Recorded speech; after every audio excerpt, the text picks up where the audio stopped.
and welcome to Founder Basecamp Pitch Day. First off, thank you for being here. Whether you are pitching or supporting others, we do really appreciate you taking the time to join us. We started Founder Basecamp with a pretty simple goal to help more founders and entrepreneurs take the first real steps to building a project. Help more people in and around Starknet start thinking seriously about real problems, how to validate ideas, and start the journey from idea to project. So over the past month, we ran 4 pretty focused sessions to help teams move from idea to initial validation. First, we worked on problem validation, identifying target users, and standing out with real differentiation. Then we focus on developing a unique selling proposition, planning early customer acquisition, and sharpening your messaging.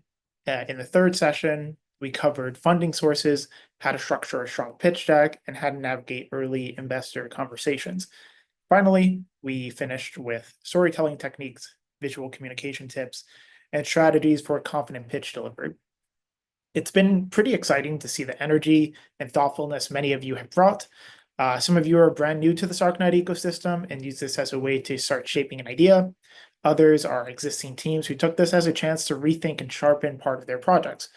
Both are incredibly valuable. You have this early work, which is the validating, refining, and pushing ideas forward. That's really where the momentum starts and continues. So for today's pitch day, we'll be recognizing teams in 2 distinct categories. The first one is new projects that came out of Founder Basecamp and are brand new to the Starknet ecosystem, and existing seed grant teams who use this program to build on top of what they've already launched. We'll be announcing a winner in each category at the end of the event. Today, I'm joined by Henri and Guian, who will be helping me judge and ask some questions after each pitch. So thank you both for being here. So just a quick rundown on the format. We have 10 teams pitching today. Each team will have 3 minutes to present their idea, followed by 3 minutes of Q&A with the judges. The pitch is short on purpose. It's about clarity, focus, and making every word count. And we will be strict on timing. So when your 3 minutes are up, we will let you know. It's no hard feelings. We just don't want any prolonged speeches tonight. So after we announce the winners, also don't leave right away because we will be hosting a gather session immediately after the pitch day where anyone from Founder Basecamp or the Starknet ecosystem can talk more about whatever you're building, meet other founders and developers, and help just continue to build the momentum that has been created and developed over Founder Basecamp. So we'll share the link once we wrap up. Overall, we had a lot of teams participate in the program, and many of them put forward a deck to join today's pitch day. Unfortunately, we were not able to fit everyone in. So again, super excited to have these 10 teams presenting today, and we're excited to see what you have put together. With that, let's get started. Gary from Bananaport, can you kick us off as the first presentation? Okay, can you hear me? I will share my, yeah. I send you I need to share my screen. Okay. Wait, sorry. If you're not presenting, feel free to also shut your video off if you want, so you don't have to look pretty for an hour and a half. Okay, can you hear me? Oh, but can you see the picture? Yes, we can. Okay. Okay. Let's begin. Hi, I'm Gary, the founder of BPIO. We are building a unique, high-quality Web3 card game that mixes workplace humor with the daily life of engineers. Today, more and more programmers are starting to explore Web3, yet many Web3 games miss true fun and rewards. BPIO changed this by bringing new players into a game that they will enjoy, packed with rich economic rewards. But we aim higher. Our vision is to be a leading Web3 gaming community and a game creation engine. Our economic system supports the creator to give them more feedback and other support. We are solving a real gap by making Web3 fun and rewarding. Let's talk about the banana pause gameplay. Our story is dark, both straightforward, so human brains are put into jars, connected with machines while a system controls population growth. Players fight to survive, use cards to attack others. For example, they can use the WWDC to make the awake, or GitHub CI explosion to hit their energy points, or they can play sleep, leisure, and work cards to recover them. Goal is make the others lose all points and win. It's smart and fond of surprise, perfect to strategy lovers. We've decided over 100 fun pixel style cards. It's a game you won't forget. And the next is our GTM strategies. Now, how will we launch and grow this game? We have a clear plan. First, we will use our team influence on Telegram to quickly get our top 100 active users. We will start with an invite-only system to build a strong early players base and keep the community lively. For retention, we will make the game easy to start, even runnable from a command line or VS Code. We use a dopamine strategy with fun internet cards and exciting playthrough and mechanics to keep players hooked. For growth during public testing, we aim to build the largest private Web3 gaming community. People can solve puzzles, find NFT diary stories, and help create game guides in wiki economic system. In the future, after mainnet, we will offer open dev keys and creator tools.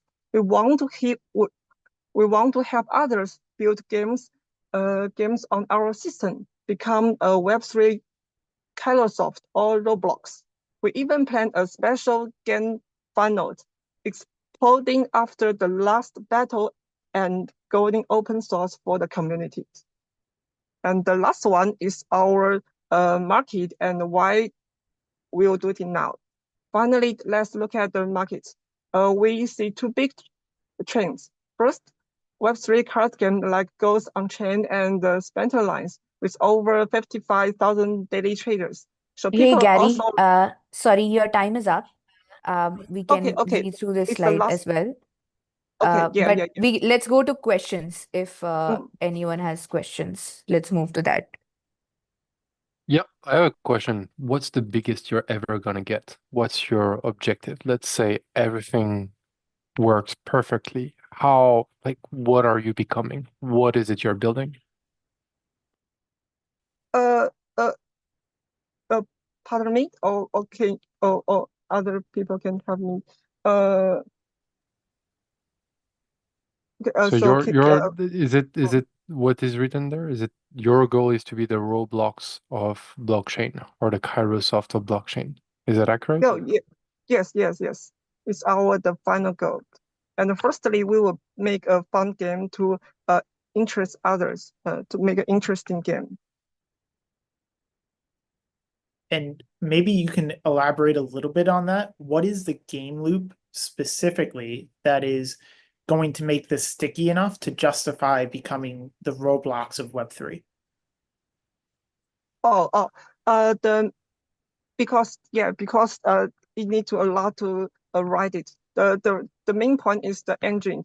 We have the development kits, and to build our games we have already we are already programming it. So when the BPL is success, we can open source the development kits, and others they can use their own story, their new community to make their games. They can, if they have a good story, they can use it into a games, and they don't need to be so poor or other things.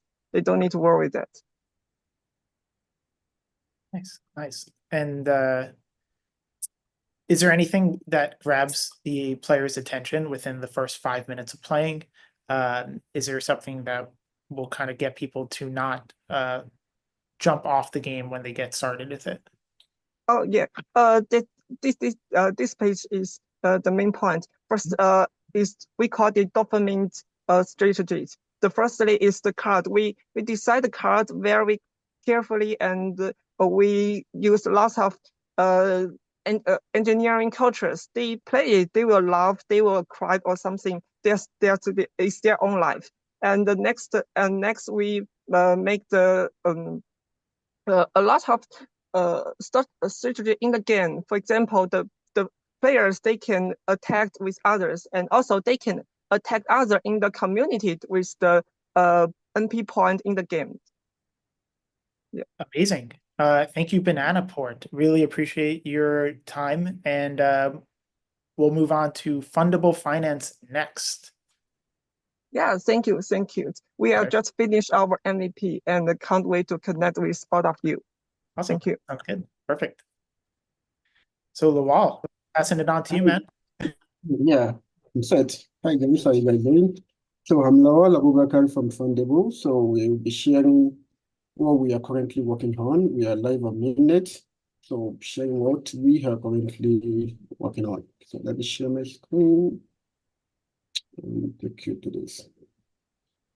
So our idea at Fundable, let me start with the problem we are trying to address, the issue of people having to do manual token transactions, token transfer.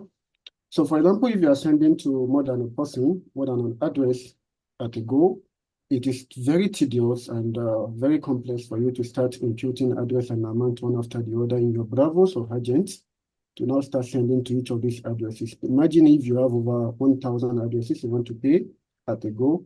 So you have to do this manual transaction one after the other.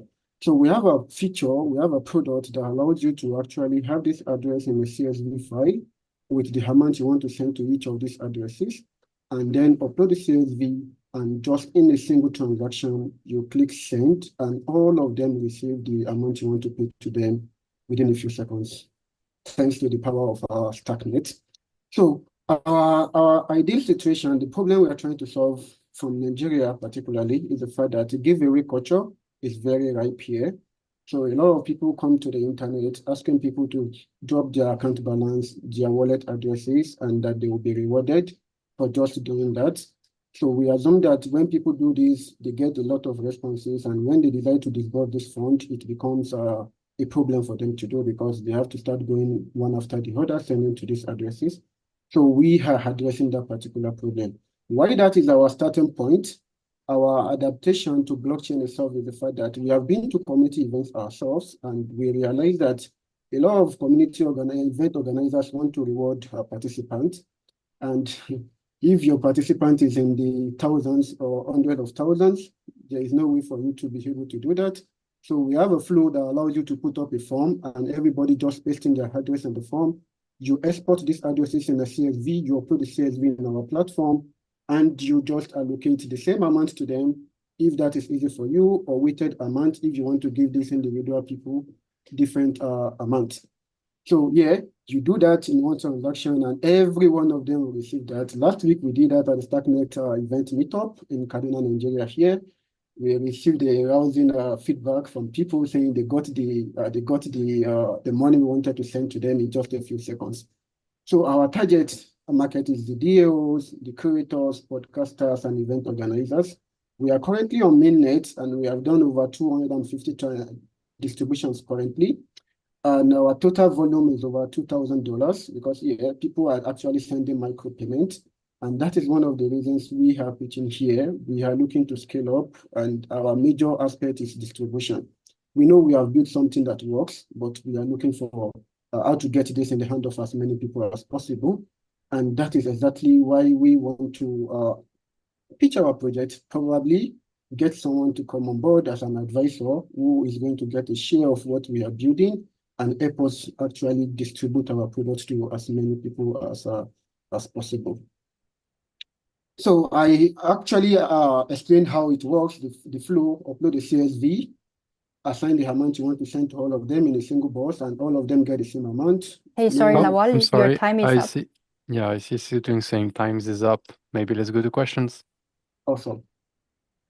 Yeah, sorry, Andre, you have a question? Go ahead, Gen. Yeah, so my question was that, I feel like this incentive model in Web3 is short-lived, right? There is going to be a point when people will have to start using the apps for what the apps offer. So I am curious to see if you have a long-term, say 5, 7 year plan as to what this product will become. Because this paying out incentives for Twitter Spaces or doing some small tasks, using your protocol, tinkering with your protocol, using a particular dApp, all of these scenarios is probably not going to last long. Otherwise, the protocols will run out of money. So, is there anything, what would this product evolve into so that it becomes self-sustainable and makes revenue? That would be my Yeah, question. yeah, thanks for that question. My answer is very short. Anytime you need to send to more than 2 addresses on Starknet, it is better for you to use Fundable to do the distribution. You don't need to, it doesn't need to be like you are rewarding people. It might be payment for a service offered, and you are paying 2 people at the same time. Instead of you entering your agent and sending to one address after the other, just use Fundable to distribute to 2 of them at the same time. So we are also building payment streaming feature that allows you to pay people by second. So you are going to assign a particular period, maybe 30 days, $500 to be paid to this person. After every seconds, when you execute the transaction, they will have the amount in seconds available for them to withdraw. Okay, like a streaming service, right? Yes, Payment like the streaming streaming. service. Yeah. Okay, thanks. Nice, perfect. Thank you, Lawal and Fundable Finance. Appreciate you coming on. And we will move on to Kate and Heal Past App. Kate, the floor is yours. Hi, let me share my screen. I just sent a request. No worries. Lawal, can you share your screen, please? Yeah, that's exactly what I'm trying to do. Okay. Yeah, done.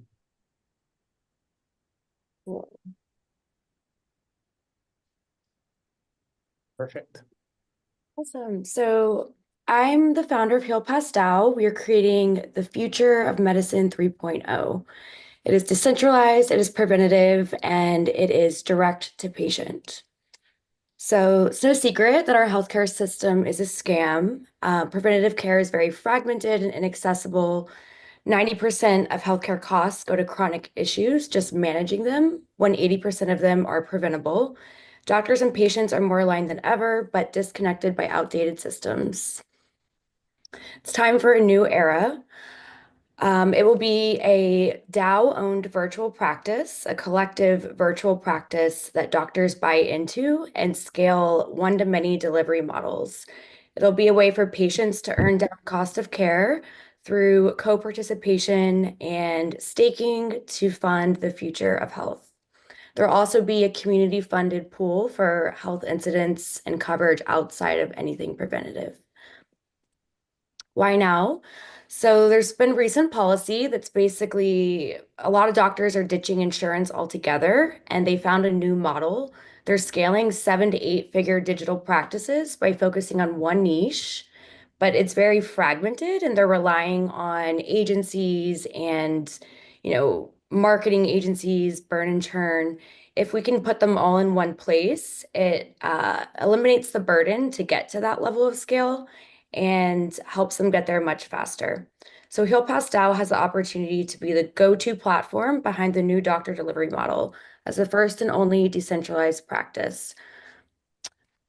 1 out of $13 of consumer spending is now spent on wellness, and that's only going up. We're about to come upon the greatest wealth transfer in healthcare history. It's growing to a $600 billion market by 2035. And trust is shifting from institutions to communities. Marketplaces brew competition, but HealPass aligns incentives in one shared wealth and ecosystem. Also, Stripe has limited telehealth on their restrictive lists, so that is another reason. Opportunity is massive. I put these pictures here to really show you guys. In the bottom corner, Ryan was a chiropractor. He used this program, a scalable system, and grew from 40K in debt with a brick and mortar in just 2 years. Now he's at 5 million a month, probably more by now. This is just how scalable the system is, and it's proven over and over. It's pretty much guaranteed to get every doctor to 100K a month, really 150K a month, within 3 months. So we're building that ecosystem where we'll have top of funnel doctors that are already doing this, bringing in leads that can nurture the new doctors. 1 in 5 doctors want to leave the system. And it'll be an ecosystem where they can fulfill all the leads that are coming in from these top of funnel doctors. Hi, Kate. Sorry, time's up. Okay. Any questions? I realize I'm on mute.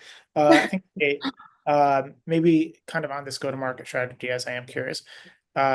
Your position in KeelPass is sort of practitioner owned. So what kind of practical benefits, so it could be revenue share, scheduling tools, marketing, will actually make the first 50 practitioners list their services on day one?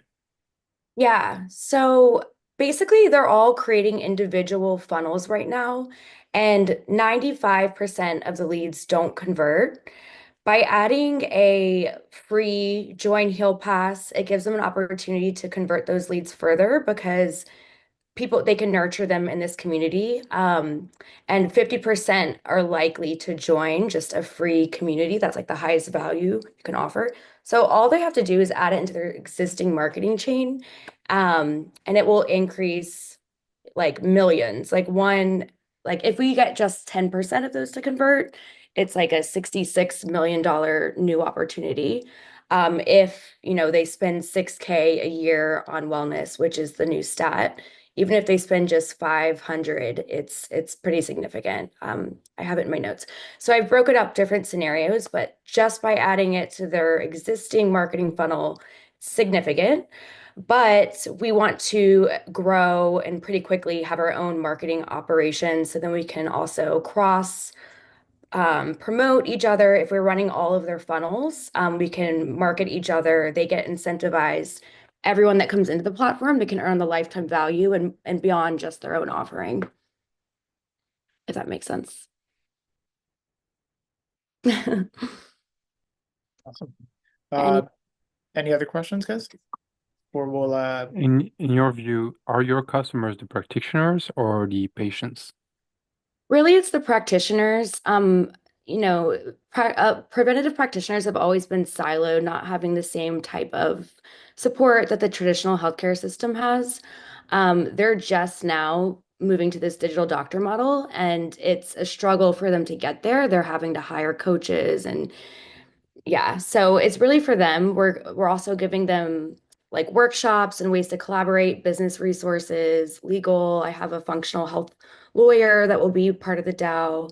And then connecting partners, like new products that want to launch. We have an intent-minded community of wellness enthusiasts that can kind of be their go-to-market through quests and things like that.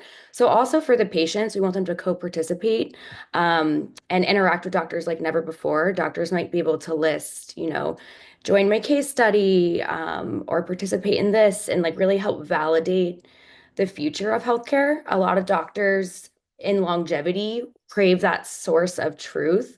They're combining in like different collectives and groups to just kind of validate each other and make sure they're on the right page and that there's not misinformation out there.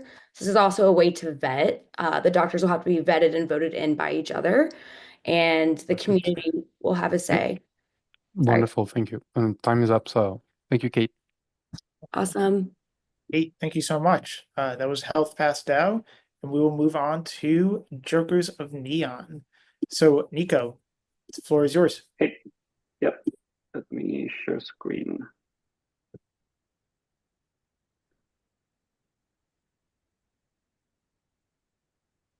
Okay. Hey everyone, I'm Nico, co-founder of Caravan Studio, and today I'll be talking about Jokers of Neon. Okay, so to start with, what is Jokers of Neon?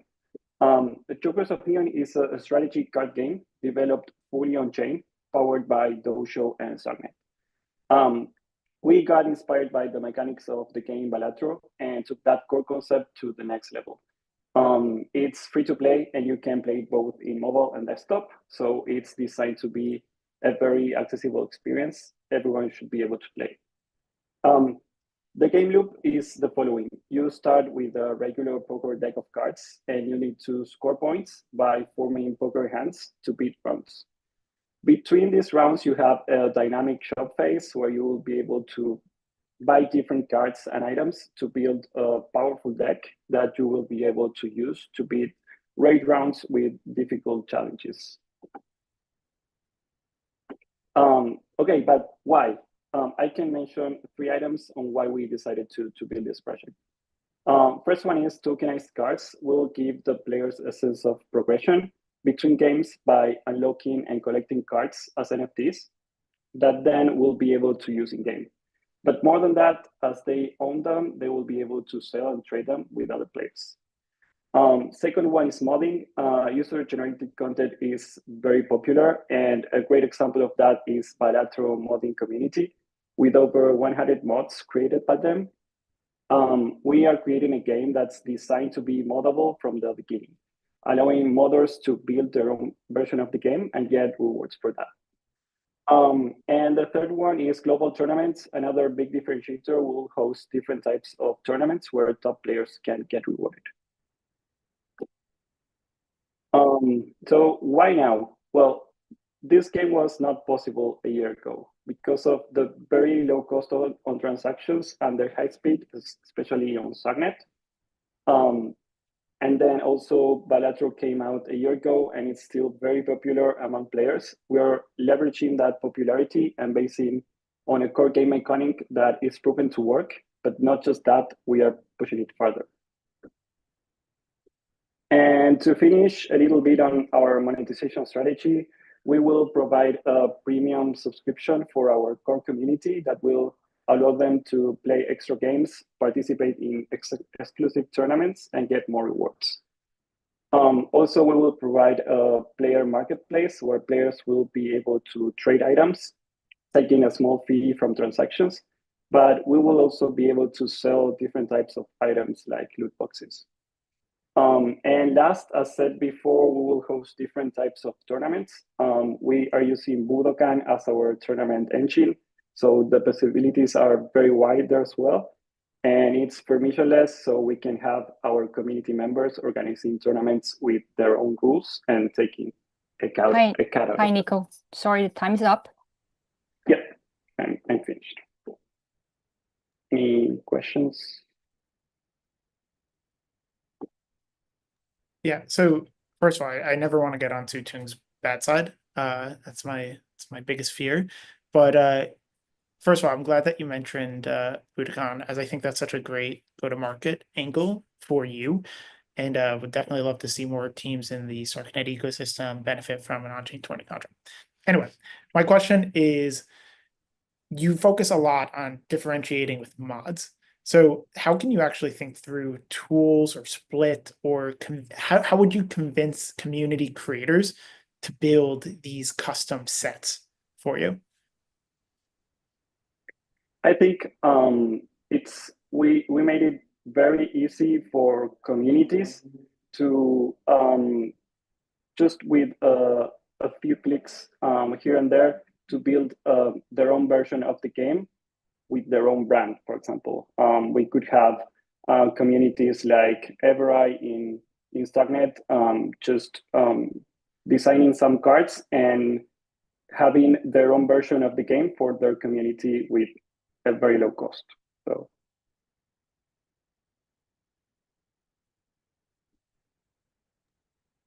Nice. Perfect. Cool. And then actually I kind of am curious, like, how are you gonna, I play Balatro on my phone.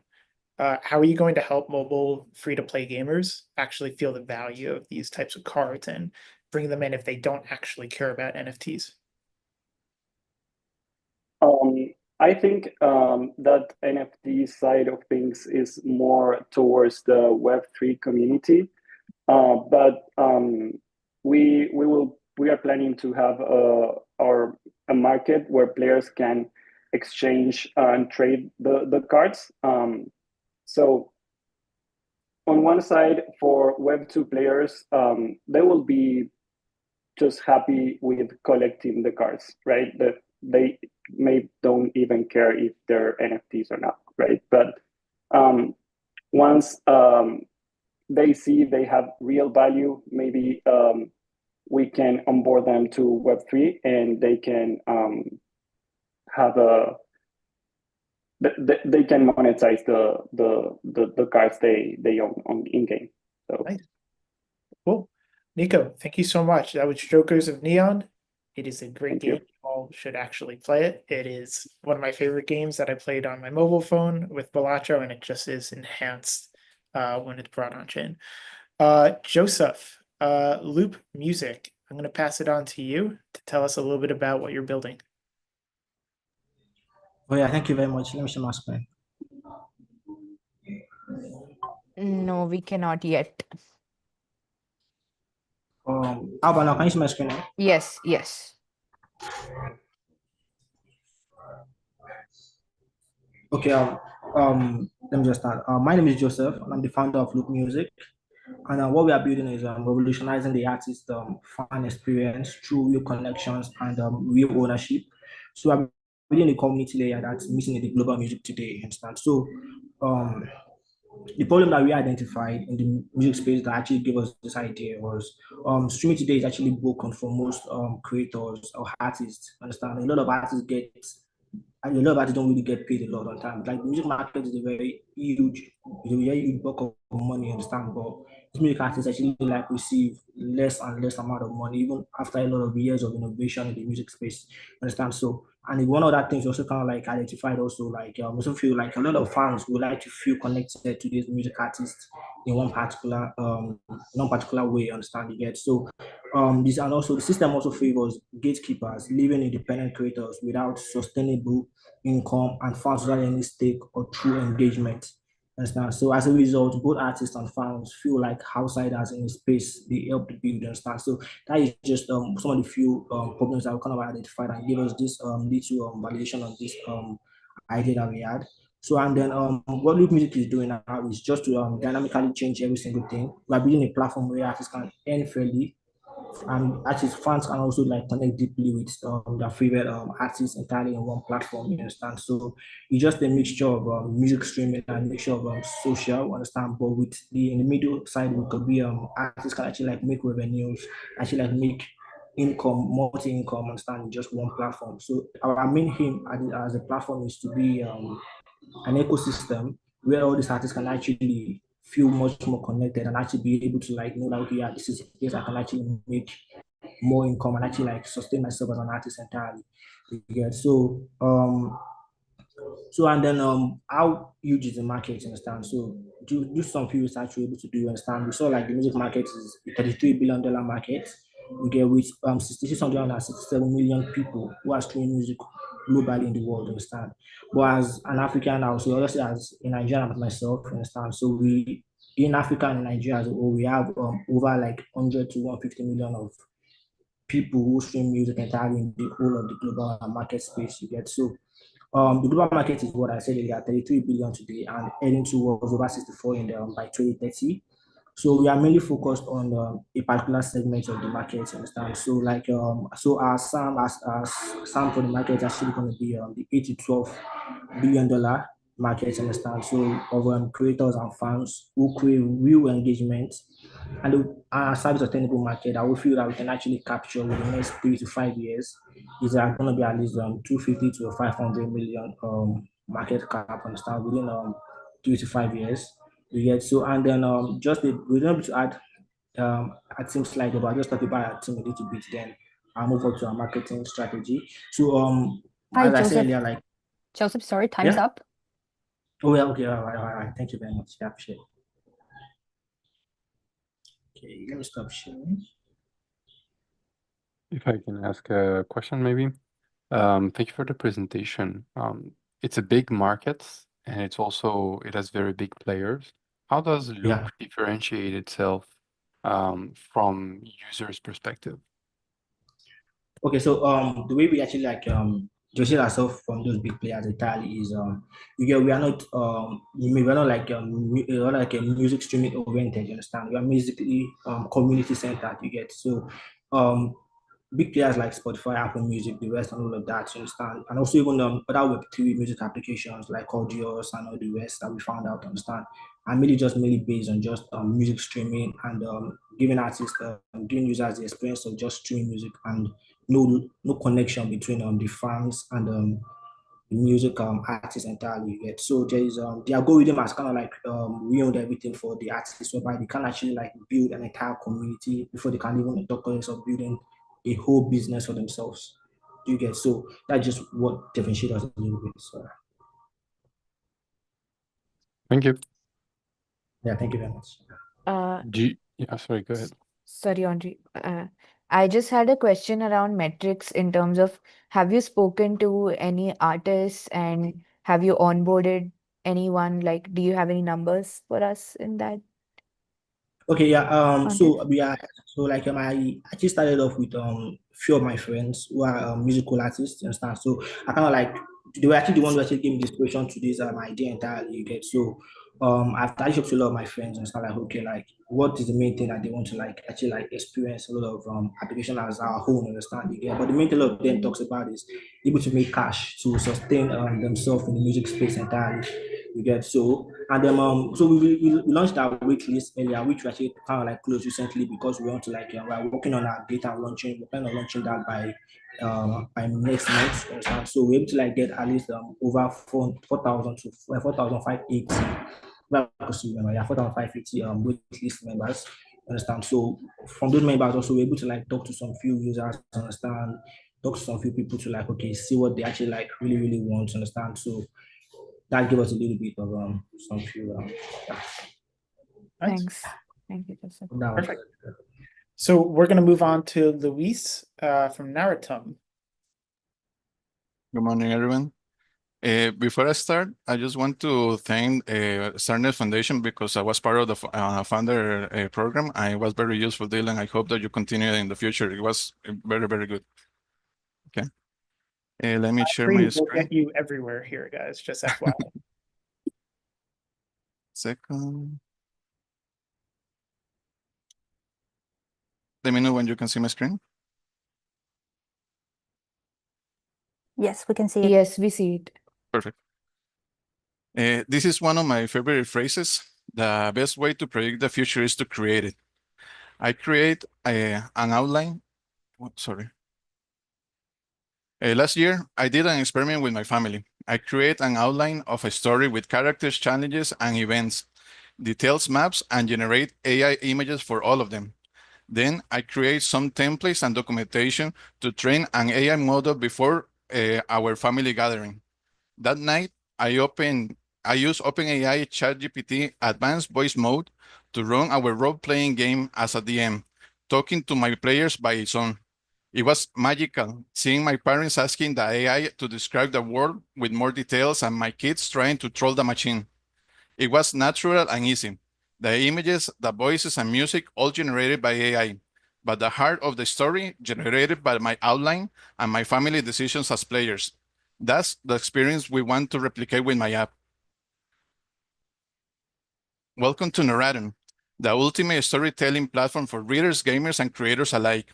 Imagine a world where anyone can create, play, and explore immersive stories with the power of AI. All creations driven by humans and protected by blockchain, with all participants obtaining revenue distribution by their actions, creations, and referrals. The old play-to-earn models didn't work. They focused only on extraction value, leading to poor retention and unsustainable economies. Centralized platforms such as Steam, Amazon Kindle, and Apple Store limits creators' autonomy, dictate terms, and reduce their profit margins. I'm aware there are tech adoption barriers, but creativity needs to be free. That's what we want to provide aspiring creators in Narratum, a safe, decentralized space where they can generate their own interactive stories and develop games, merging our templates with their narrative creation depth supported by AI and blockchain. This couldn't be done before. We are having a conversion of trends, an AI revolution, and Web3 maturity, a boom in gaming, and interactive user-generated content. New, cheaper, and better LLM models every year, every month, pretty much, make it this possible. Narratum wants to empower creators and bridge the tech gap by educating artists and onboarding users to AI blockchain through engaging gamified experiences, reducing fear and skepticism. We know the opportunity is there, a huge market, cheaper, better models every day. We already identified some competitors that focus in one or two similar features than our proposal, proving there's a pool of active customers looking for this, but none of them combine all the features with blockchain, which is our differentiator. We will use a freemium structure with an initial plan allocates the majority revenue to creators, referrals, and engaged users, fostering loyalty and high quality content. Our biggest challenge is the go-to-market strategy. We are planning to focus on referrals and early partnerships to build momentum and community. This is why I'm here, to get your support and networking to make this project a reality. Join us and let's make Narraton excellent. Thank you. Any questions? Ha! Take that, Surung. You didn't get to speak this time. I'm sorry. Yeah, This it's is right on time.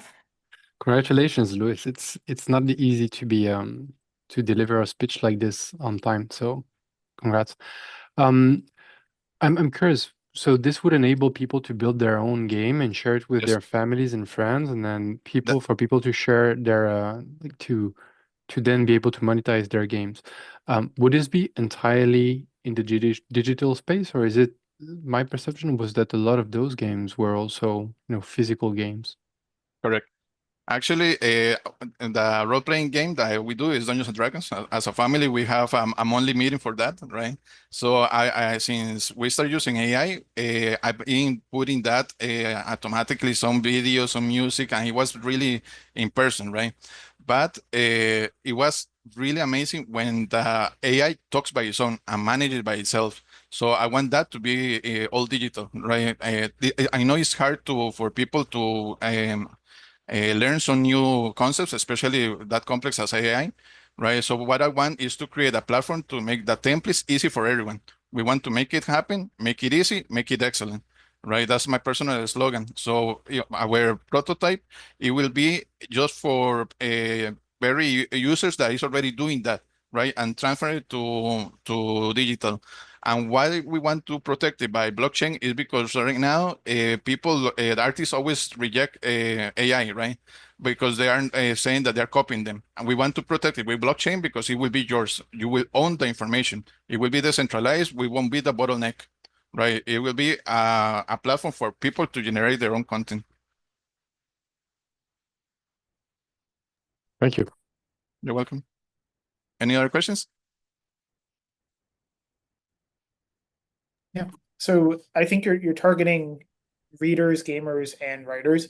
Kind of just curious, like, how are you going to think about this tri-side marketplace? Who are you going to serve first?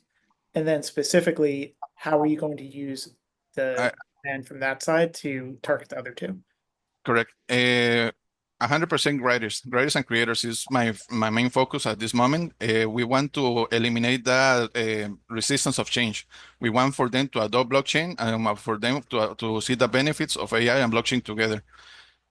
Right now, the writers, right, they want to have that possibility of creation in their hands, right? So I want for them to see a future where AI is just supporting them. And the gamers and developers, they don't like, I don't know why blockchain, they don't understand the benefits of blockchain. So for me, is focusing on them. And once that we have enough content, that's when we expand to gather through referrals, to gather the gamers and the readers. First, we need to have the platform working properly. We are in ideation phase, so that's why where your feedback, it will be very useful for me at this moment. I don't want your money, I want your knowledge. Really, like. Nice. Awesome. Cool. Well, this has been awesome. I really enjoyed this one, and I appreciate, all the nice words that you said in the beginning as well. Gracias, to you. Okay, cool. So we'll move on to the next one. Thank you, Luis. Palms. Yeah, we'll pass it on to you. Can you see my screen? We can, yeah. All right, good evening. And I'm excited to introduce you to an innovative product that uses blockchain technology to make the centralized bioenergy system work in Nigeria. The problems. In Nigeria, high cost of energy, as cooking gas, is a challenge. Also, due to the limited number of gas stations, we have in remote areas. It's also a challenge. Thirdly, high cost of waste management. Many people don't use proper waste disposal mechanism because they don't get incentivized for it. And this is the reason why we thought of this, because many people can use the PBDNCs to get incentivized for disposing their waste using the proper mechanism. And also, people sought for alternatives to replace centralized energy system.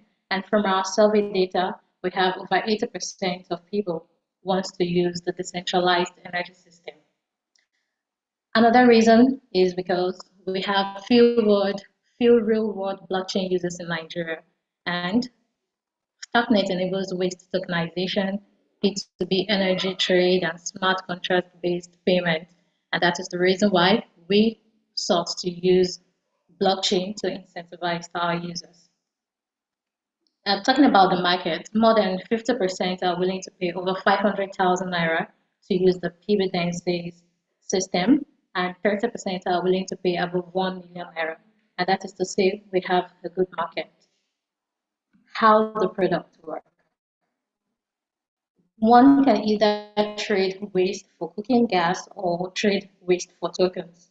All what the user has to do is contribute waste into the PBDNC biodigester under the person, and the weight of the waste, we should show the worth of the waste once the person logs into the PBDNC application.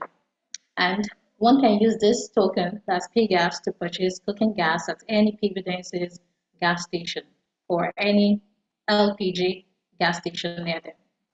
And trading the waste for token. One followed the due process that was followed above, that is to contribute waste into the PBDNC biodigester near them, and the weight of the waste shows the worth of the waste. And the person logs in, the user log into the PBDNC app to see their token. And this token can be used to purchase gas, offset bills, and convert it to other cryptocurrencies. Our market. Our target market included crypto, blockchain enthusiasts, housing estates and industries in urban areas, and farm and agro-allied industries. Farm that basically deal with crops and animal production. And our revenue stream is from our biodigester sales and installation. We also have data monetization as a revenue stream, also biogas sales, carbon credit market, token utility revenue, and sales of biodigester, which is one of the byproducts of the biogas. Our marketing strategy includes... Sorry, we have to stop you here because time's up. Oh, okay. Cool. So maybe I can start off. You mentioned something, waste for gas, waste for tokens, which is very compelling. But maybe we can talk a little bit about what is the smallest pilot, maybe at the household or farm, that'll actually prove that the token incentives that you talked about actually can increase or improve organic waste collection.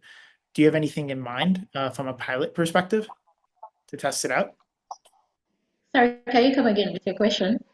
Yeah, so I'm just curious about what a kind of pilot that you're thinking about that will actually prove that the token incentives that you mentioned actually does, in fact, increase organic waste collection. Well, yes, because in Nigeria, many people just discard the waste in the open system. That's the community. They use landfills.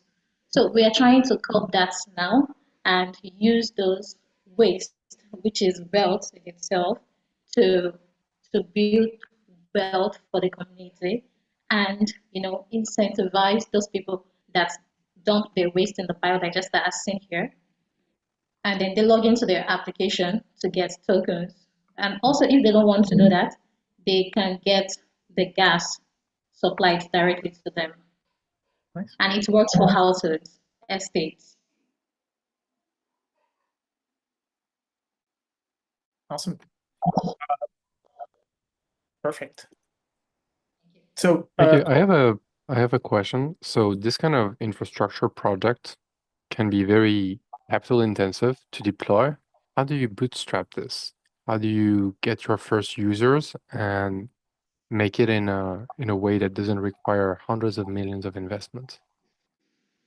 Okay, we have the ones that can be used at home, like a grid networking estate, which will not require hundreds of millions of dollars to set up, just like this simple one as seen here, which is functional in some houses already. But we've not integrated the Pividences app to, to automate this yet. But we can collect data from them because we built the monitoring system to monitor the gas production in each of the grids in those estates.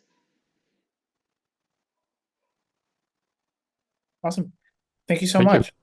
Really appreciate it. We're going to move on to Pronuncia and Andrew. Please take the stage. Hey guys, how you going? Let me know if you can see my screen. Okay. All good. Okay. All right. Let's get started. So welcome to Pronuncia. So first of all, let's start with a quick history of my language learning journey. So I started learning Spanish about 10 years ago, and naturally I turned to Duolingo. I use it for a year only to find out that it just doesn't really work. It tricks you into thinking you're learning. So 7 years later, I'm in Italy and need to learn Italian. I do a bit of research and find that all the serious learners use an app called Anki. The issue is it's incredibly complex, and I end up spending about 50 hours on creating cards, wiring up audio APIs, and coding different card designs. Around this time, ChatGPT comes out. I start playing around with it, and then it clicked. All the building blocks were in place. ChatGPT could respond in 90 different languages.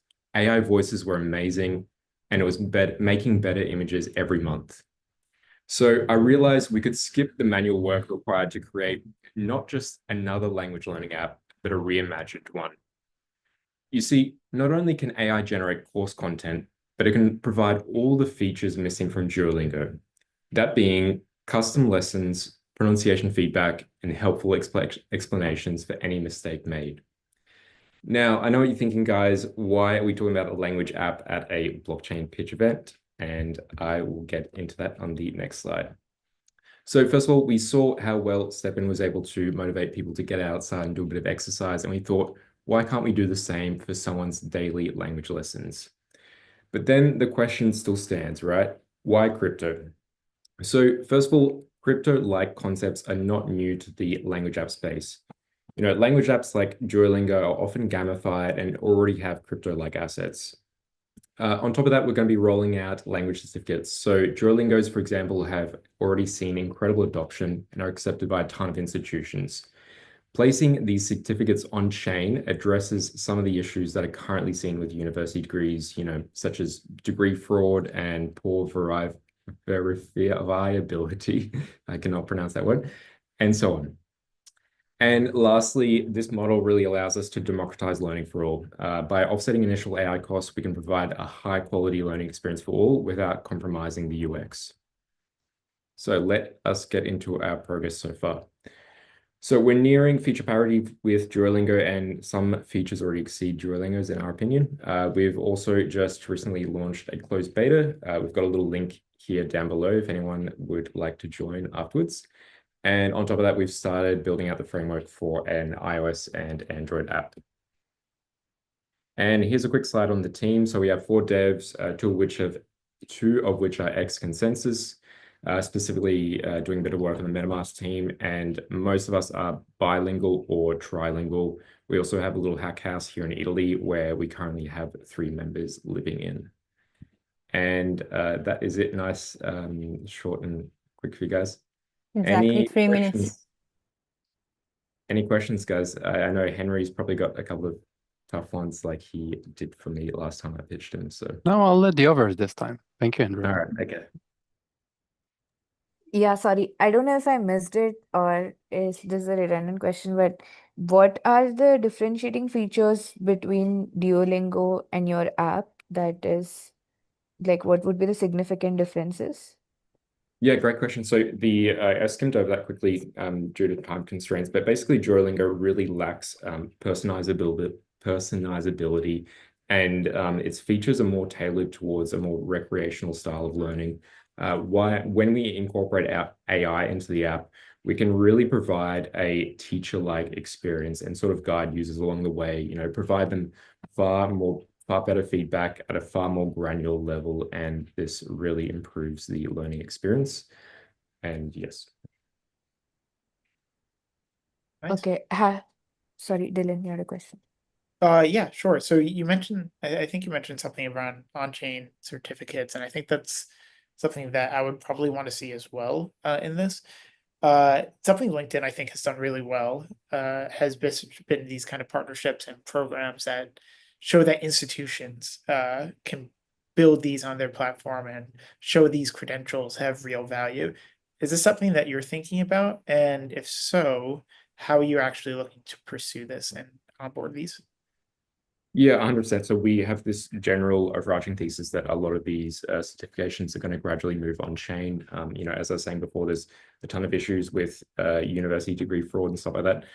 The actual implementation of that, it will be somewhat rudimentary at the beginning, and it's basically just going to link your progress to an on-chain certificate. But then we are also going to be rolling out some security measures such as like proof of human. So let's say you've done 5 or 6 lessons, you might have like a capture pop-up. And then on top of that, you might have features like where they have with Uber Eats delivery drivers, where they have to occasionally verify their face to show that it is you that is actually completing these lessons.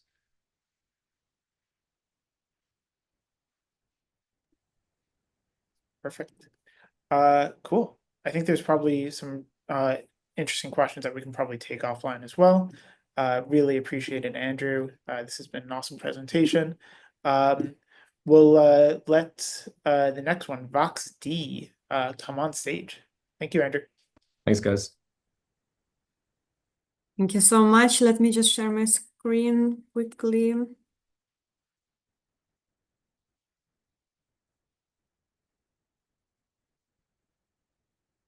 So hi everyone, my name is Ksenia and today I'm pitching to you Voxed. That's an AI-powered matchmaking platform that is connecting speakers with event organizers. First of all, I think I'm going to surprise most of you if I tell you that the conference industry, or better said, thought leadership industry, is larger than video games industry and plastic surgery industry and even makeup industry. This is something that I did not know before, but this industry is so huge and incredibly outdated. Why? Because nowadays it works the following. When the conference organizers, or let's say meetup organizers or podcast organizers, when they are looking for speakers, they are posting on their social networks the call for speakers. And this is how they are looking for them through their network, which means that only the speakers who already are in these networks or in the network of the people in the network can apply, because only they know about those opportunities. And at the same time, the speakers who maybe are looking to share their knowledge and experience and thought leadership only apply to the events which they know about.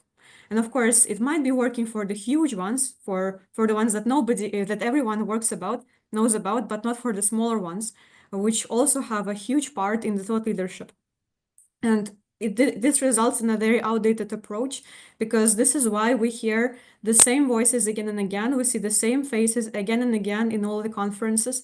And I'm not only talking about the crypto industry, but generally the tech, where I've been for a number of years.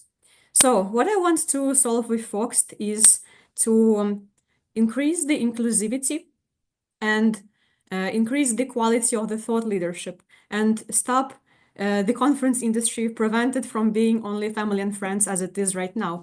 And this is what I want to do with Voxed. Voxed is a platform that has a decentralized database. So the information about the speakers, the speaker profiles are stored in a decentralized database, and it has the AI powered matching. How? The speakers, when they register, they also are invited to give the links to their social media platforms, to their vlogs, to their blogs, wherever they share what they're working on. And AI will be matching them, so those speakers, as closely as possible with the conference organizers who are looking exactly for these profiles, be it their niche, be it their specific, and so on. Not only based on their experience, that is also being updated because of the connection with the links, but also based on the tone and the style of the speakers. There are also of course the bookings that are seamless and the honest reviews on blockchain, so that speakers who present will also get reviewed publicly, which is missing in the space. What about the business model? That is the speaker fees. So when the organizers are booking somebody, they have to pay the booking fee that will be very democratic. And the other two business models are coming later with the product roadmap, which is here. So for the MVP launch, I would like to onboard 200 speakers. Hey, About, Sorry for this. is the timeout? Yeah, it is. Sorry, oops. No worries. Thank you. I'm not very familiar with this industry. This is interesting. Thank you. How big is the professional speaker market? How many of those professional speakers who get paid to go speak at conferences are there? This is something that's difficult to estimate because many speakers, even who are getting paid to be speakers, they don't do this only as a full-time job.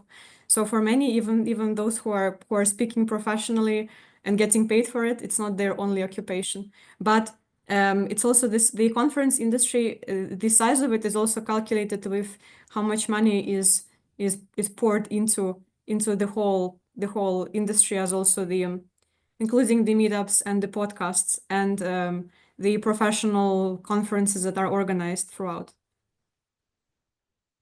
So we don't know. Yeah, we don't know. I was also trying to find these exact figures, but Okay. it was too difficult. Thank you.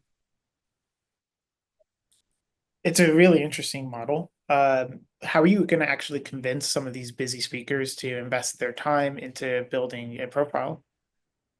Well, when I tell them that they need to only build a profile within 4 minutes once instead of hundreds and thousands of times, that's already, I think, a value proposition in terms of the time saving that you do. And also that they would be discoverable by the different organizations and different conference meetups organizers who probably did not know that they exist in the first place. I think that is a value proposition.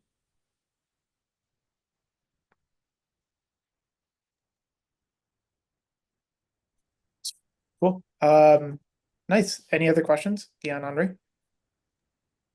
How would you go, how do you bootstrap this? Because if you want people to find value for your platform, you need a lot of speakers. If you need for you to have a lot of speakers, you need to have a lot of customers. How do you bootstrap this effect? So how do I onboard 200 speakers? Why is it 200? Like, how do you onboard how many speakers do you need, and how many customers to pay for the speakers do you need? Sure, as many as possible. Well, I think for the speakers, of course, they register for free, so they don't need to pay anything, of course, and it only is a matter of 4 or 5 minutes questionnaire.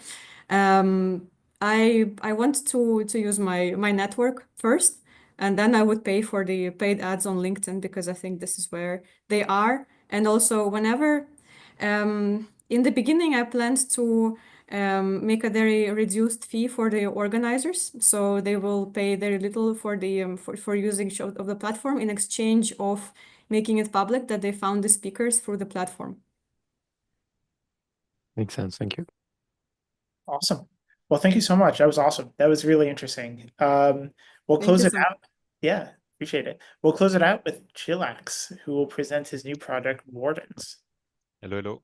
Can you see my screen right now? Can you hear me well? Perfect. Yes. Perfect. Amazing. So hello, I'm Chillax. I'm the CEO of the Corp, and today I'm going to introduce you Wardens. With Wardens, we try to solve some issues inside of the gaming industry right now. The industry is very fragmented. There is a very tough competition, and every game is facing challenges on the retention. We believe that we can fix that by implementing virtuous economic models, improving the general quality of Web3 games, and bringing Web3 advantages to casual gamers. Let's enter into the game. Here on the left, you can see the screenshot of the MVP we are working on right now, and they are working. So the game loop is that you start by collecting wardens via quest and loot boxes. After that, your wardens are fighting against monsters with the puzzle game. You can fuse and level up duplicates of your wardens to unlock new skills. And finally, you can craft and trade gear on our on-chain marketplace. I want to talk quickly about the tech too. We can implement now almost real time with Starknet and Dojo. The account abstraction and session keys are available right away with the cartridge controller. And the card payment will be effective day one with the cartridge credit. On the go-to-market strategy, our target market is casual mobile gamers, crypto curious but wallet shy, and we know that we will have 2 billion mobile devices by end of the year. So it's a huge market. The revenue model is about AAP gacha packs and cosmetic skins, and we want to take a little fee on the NFT marketplace too. On the marketing strategy, we want to leverage what is already done in the Web2 today, and we will be launching our first TikTok campaign in the coming days. On the value proposition, we want a first fun, casual game. You play, you progress, and you unlock real rewards. And the main target here is to bring Web3 power seamlessly to the mainstream power players. Just quickly to talk about the team, we are 3 co-founders who have been friends for 10 years now. We are OGs on the Starknet ecosystem, contributors to a very relevant project, serial game jams winner, trusted by industry leaders like Starkware or Cartridge. And we are shippers because we already shipped Z-Cube, which is a game already available on mainnet. And it was the most used contract on Starknet for a month and a half. This is just as an example what we have been building before. Here you can see Z-Cube. And this is it for me. I try to be quick. Just for your information, we are aiming to do a pre-seed raise by summer of this year. So if you're interested in what I talked to you about, please reach out. 3 minutes. Any questions? Yeah, I'm curious about just kind of the day one churn for casual gamers. Maybe we could talk a little bit about what kind of loop you can use to just lift retention above the typical industry-wide benchmark that you mentioned. Yeah. I can come back to the numbers maybe quickly. So yeah, how we want to reduce the churn, basically, is that we are thinking a lot on the first loop of gameplay. So first, when you enter the game, you will have your first warden. And I believe that is something interesting, and it's used a lot in the other gacha games. So you will have a first warden, you will have it and you can start building a relationship with it. After that, you are right away inside of the gameplay. After that, we are adding a little Wheel of the Fortune, where basically you will win a second warden. And only after that, you will see the main menu. So we believe that we will have the ability to really hook the players here.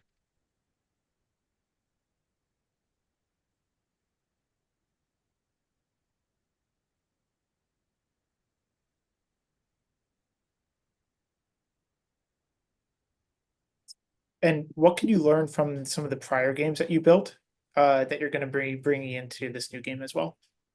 Yeah. So yeah, I will talk about the example of Z-Cube. Basically, we thought that it was a very interesting example because we saw that people were hooked. And we had a lot of people which were playing every day, enjoying it, Web3 people, but Web2 people too. So we believe that this mechanics is successful.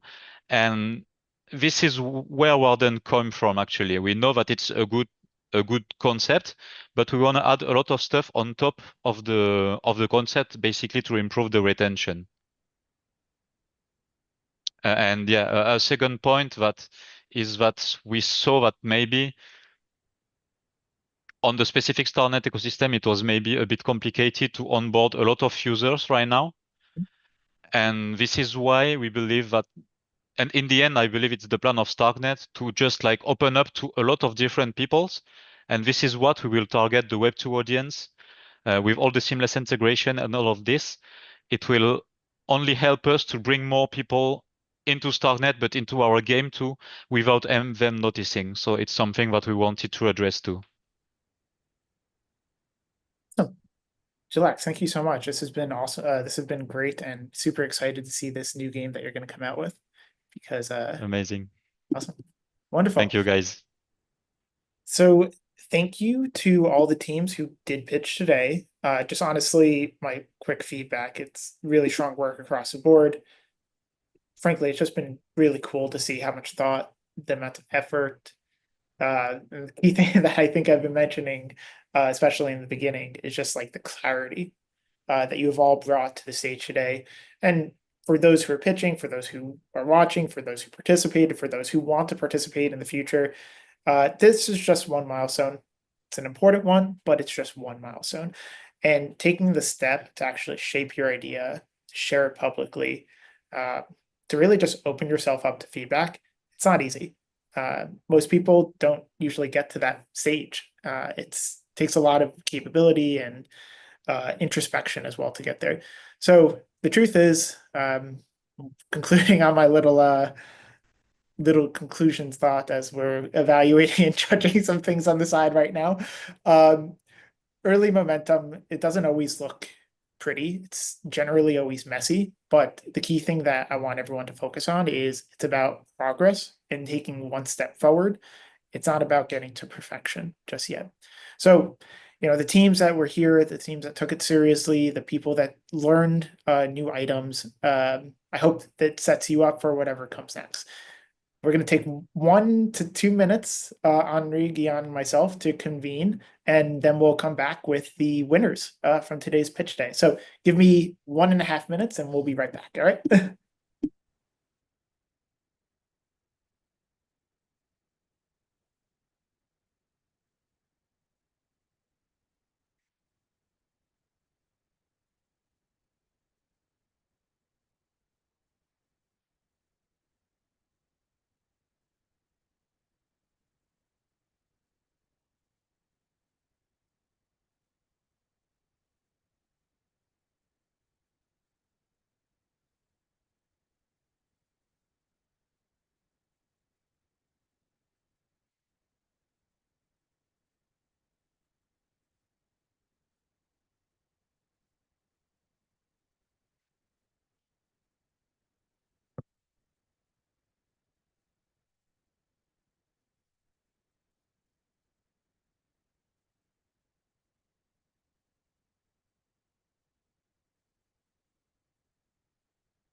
All right, we are back. And so we're just doing a calculation of the reviews and points that we got.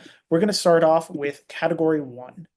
This is the winner of the existing Sea Grant team iteration and growth category. Congrats, Chillax and Z Corp, for their game Wardens. Happy for you, man. Yeah, give a little round of applause. Thank you, guys. Yeah, thanks, Chillax. And it took a little bit longer to evaluate because we actually had a 3-way tie for the second category. And you know what? We're just going with the 3-way tie. Pick whatever 1, 2, or 3 that you want. They're all It's a tie, man. So it's like it's literally they're all tied for the first place. If we had tried to engineer it, we couldn't. It's a literal tie for all 3 of those. Let's do it. The funny thing is we actually had our reviews and different pages so that we didn't have a situation like this. So the 3 teams that won for the new project from Founder Basecamp category: Pronuncia, Naratum, and He'll Pass DAO. So congratulations to all three. We really appreciate you guys joining. Honestly, this has been really fun to watch. This is our first iteration of Founder Basecamp, our first iteration of Pitch Day. So congrats, guys. Really happy for you guys, for you all. Yeah, and I just want to add that there were a lot of other teams that we reviewed as well, and all of your pitches were really good, but we had to pick 10 because of the time constraint, and we have a gather event that's going to happen just after. So even if your pitch didn't get picked, I would suggest that if you go to an event or whenever you're talking to friends, any opportunity that you get, continue trying to share your pitch, trying to just constantly get user feedback. And we are also happy to kind of work with you if you just want to talk to us about, hey, like I submitted a pitch, but I didn't get through. So maybe if you could give me some feedback, what could I do, etc.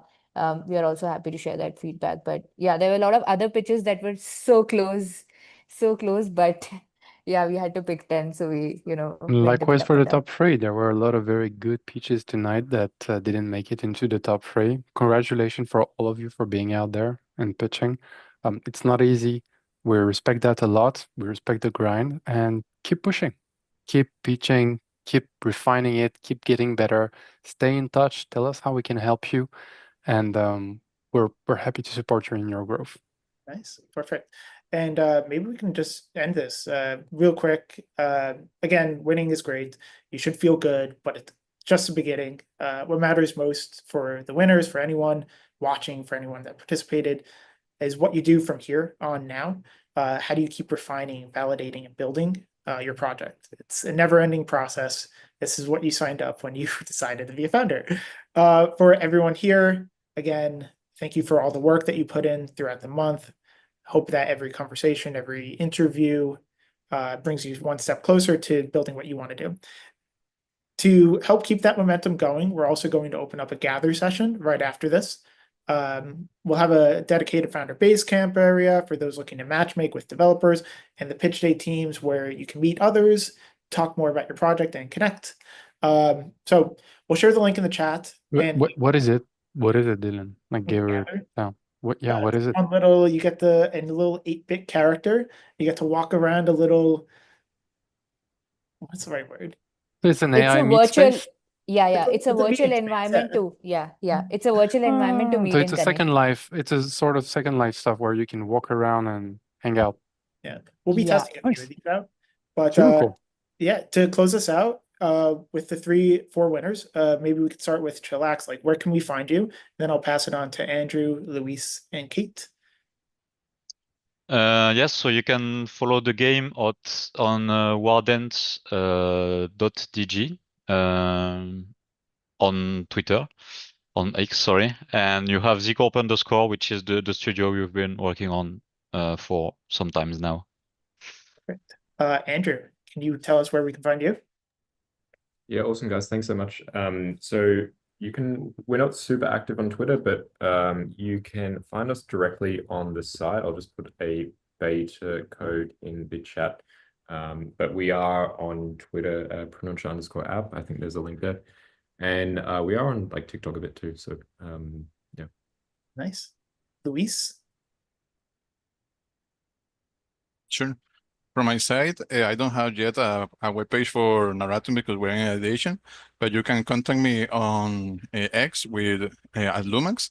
And also I have Lumax at Studio Sway, which is stories with AI, so that you can send me any emails and we can talk about it. So thank you. Awesome. And then Kate, close us out. Hi. Oh, sorry, my video is being slow. I just posted the links in the chat, but yeah, you could find me on Instagram. All the social links are in the bio. Wonderful. Well, thank you everyone for being part of Founder Basecamp. Hopefully we'll see many of you continue to grow within the Starknet ecosystem, and